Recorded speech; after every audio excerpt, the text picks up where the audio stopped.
In 1984, a young and daring Australian doctor named Barry Marshall was growing restless.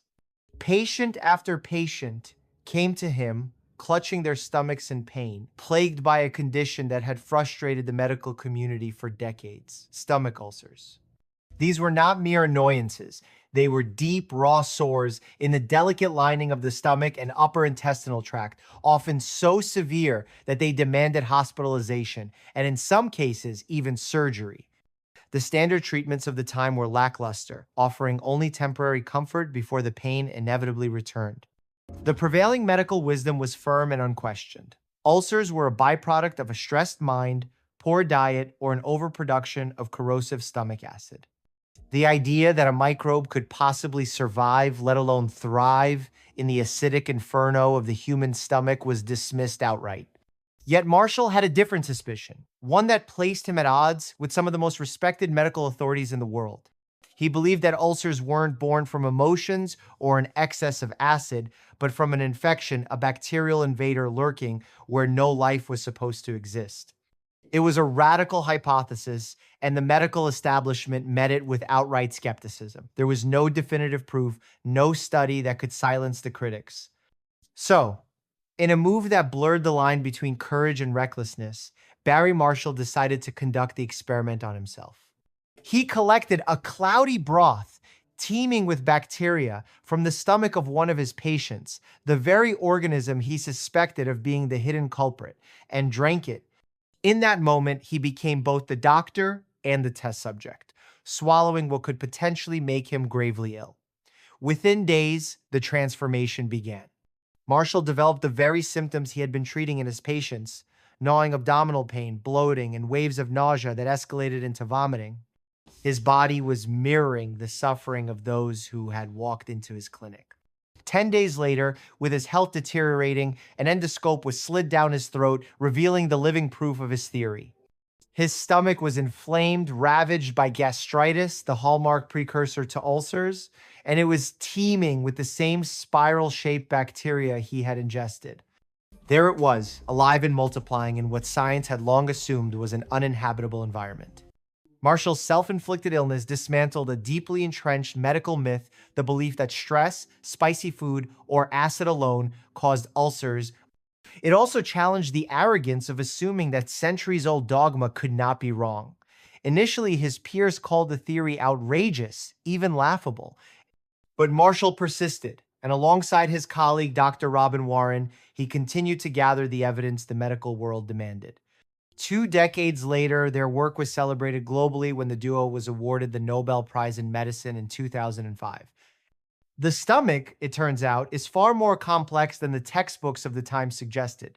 Shaped like a muscular J, it's an environment constantly under siege. Every day, it faces relentless assaults from digestive enzymes, bile, food proteins, swarms of microbes, and its own corrosive hydrochloric acid. To survive, it relies on an intricate system of defenses: bicarbonate to neutralize acid, mucus to shield its lining, and phospholipids known as prostaglandins to maintain its structural integrity. This ongoing balance between attack and protection is known as mucosal defense, and for the most part, it keeps the stomach safe. For more than a century, physicians were convinced that emotional stress was the ultimate saboteur of this defense system.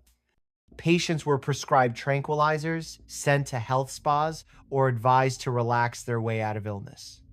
By the mid-20th century, this theory evolved into the acid hypothesis, the idea that an overproduction of stomach acid was literally allowing the stomach to eat itself from within. This belief grew so dominant that its fiercest advocates were nicknamed the acid mafia. Yet, there was always one glaring problem: antacids, though effective at temporarily easing symptoms, never cured the disease. Over time, evidence began to poke holes in the acid theory. While certain rare cases of ulcers were indeed linked to excessive acid production, they represented less than 1% of all cases. The vast majority had no such cause. It was in this gap, this medical mystery, that Marshall and Warren's discovery fit perfectly. The true villain was Helicobacter pylori, a corkscrew-shaped bacterium that had been quietly living alongside humans for at least 50,000 years. It was astonishingly common, found in about half the world's population, yet almost invisible to medical science until the 1982nd. The assumption that the stomach was sterile had blinded researchers for generations. H. pylori was uniquely adapted to its hostile home. It produced urease, an enzyme that neutralized the surrounding gastric acid, creating a protective bubble in which it could live comfortably. It carried the genetic code to produce over 1,500 proteins, many designed specifically to undermine the stomach's defenses and secure its survival. In doing so, it could weaken the mucosal barrier just enough to let acid burn through, opening the door to painful and sometimes dangerous ulcers. Still, mysteries remained. Not everyone infected with H. pylori developed ulcers, and the timing of onset varied widely. Genetics, other health conditions, certain medications, smoking habits, and even the strain of the bacteria itself all influenced whether an infection would lead to disease. In particular, nonsteroidal anti-inflammatory drugs, the painkillers many take for joint or muscle aches, were found to work hand in hand with H. pylori to create more severe ulcers, a dangerous partnership that has only become clearer in recent decades. Marshall, fortunately, recovered from his bold self-experimentation after taking a course of antibiotics, a simple, straightforward treatment that now cures most H. pylori-related ulcers in a matter of weeks. This was nothing short of revolutionary. A disease that once led patients to the operating table could now be resolved with pills. It was a testament to the power of challenging the status quo and to the humility required to accept that long-held medical truths might be wrong. The story of Barry Marshall is not only about a bacterium and a disease, it's about the messy, unpredictable nature of scientific progress, how it often involves risk, persistence, and the willingness to confront ridicule. Sometimes, as in Marshall's case, it even requires trusting your gut, quite literally.